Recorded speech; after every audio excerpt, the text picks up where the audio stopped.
সোনারগাঁ কাশপুরে ব্রিজের ডালে উত্তর সেনপাড়ায় চলছে রমরমা মাদক ব্যবসা। মাদকের তথ্য সংগ্রহ করার জন্য ইতিমধ্যে আমরা আছি সেনপাড়াতেই। এখন এক ভাইকে জিজ্ঞাসা করলাম, সে নিয়ে গেল আমাদের যে আসেন কে গাঞ্জা বিক্রি করে তাকে দেখিয়ে দেই। আমাদের দেখিয়ে দিল হাতে নাতে এক মাদক ব্যবসায়ীকে। উনি স্বীকার হচ্ছে না। পরে এলাকার কয়েকজন তাকে মারধর করছিল।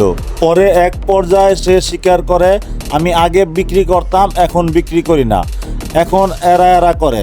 বিস্তারিত শোনেন এলাকাবাসীর পক্ষ থেকে। এলাকাবাসী কি বলে বিস্তারিত দেখুন। অনেক গাঞ্জা আছে আগে বেশ তুলি চলে এদিকে ওই ছাত্ররা দিতে অনেক লিটন সইরে আছে অনেক গাঞ্জা আছে লিটন বাইরে নাম কি?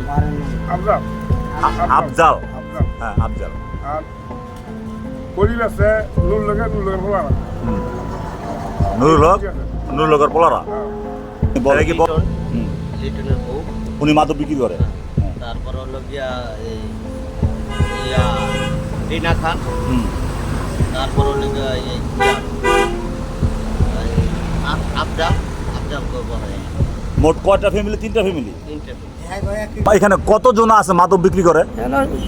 এই 4 থেকে 5 জন। 5 জন। আচ্ছা, 5 জনের নাম বলেন তো, আপনি সিরিয়াল শুরু করেন তো। আপনার আফজাল, নাদিম, জামান, জামানের বউ শারমা, হ্যাঁ, এরাই এখানে রোকসানা, এরা এই মাদকের সাথে জড়িত, মাদক বিক্রি করে নাকি?